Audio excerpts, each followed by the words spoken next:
Banorët e Nën Shkodrës vazhduan sot protestën e tyre të tretë, duke kërkuar nga qeveria dhënien e vlerës së dëmshpërblimit për dëmet që u shkaktuan rreth 13.000 familjeve dhe bizneseve nga përmbytjet masive dhe të përsëritura të viteve 2010-2012.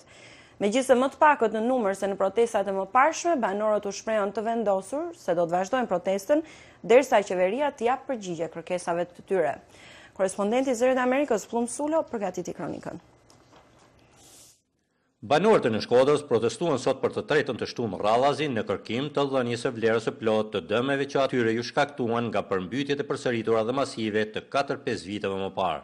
Ndryshe nga dy protestat e mëparshme të zhvilluara në rrugën kombëtare në vendin e quajtur Harku i Berdisës, rreth 2 kilometër në hyrje të qytetit të Shkodrës, sot banorët e Nën Shkodrës protestuan brenda në qytet, duke bllokuar për rreth 15 minuta njërin nga rrugët automobilistike.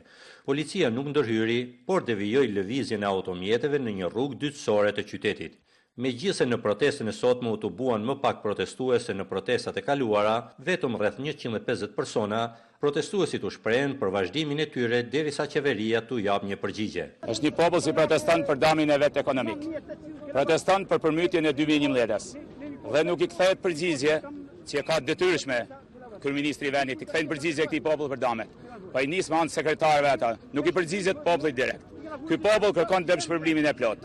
Kërkojmë mbështetjen çdo njeriu të përgjigjshëm si na njën. Na mbështesin këtë popull dhe ne kërkojmë dëmshpërblimin asaj tjetër.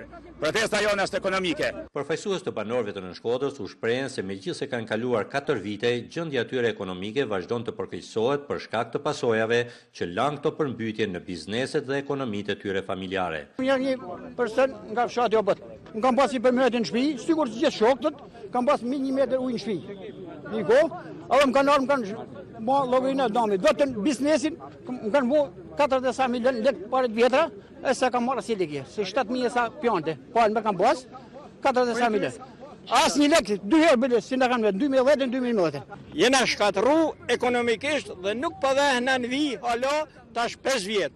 Brenda një vitit përmytesh 5 herë dhe të përmytesh pse do me bë biznes, ministri energjetikës apo dikush tjetër, një kohë që ekziston edhe ligji i digave, unë nuk e di pse na përkamin kështu, pse na dhunojnë kështu, pse kja pa drejtësi. 13.506 familje, llogariti 4-5 vetë në familje, do të 50.000 vetë, ne nuk qohna në kam. Përmbytjet masive të vitit 2010-2011 në rajonin e Shkodrës dëmtuan më shumë se 13.000 familje në komunat e Nën Shkodrës, por edhe brenda në lagjet periferike të qytetit. Shifër kjo e publikuar javët e fundit nga Ministria e Brendshme.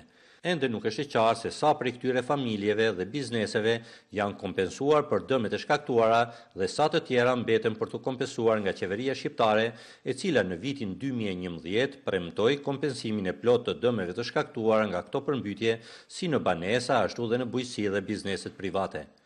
Përmbytjet masive dhe mosdhënia dëmshpërblimit të premtuar ishin ndër faktorët që ndikuan në humbjen e thellë që demokratët psuan në zgjedhjet e fundit vendore në zonën e Nën Shkodrës. Për Zërin e Amerikës nga Shkodra, Plum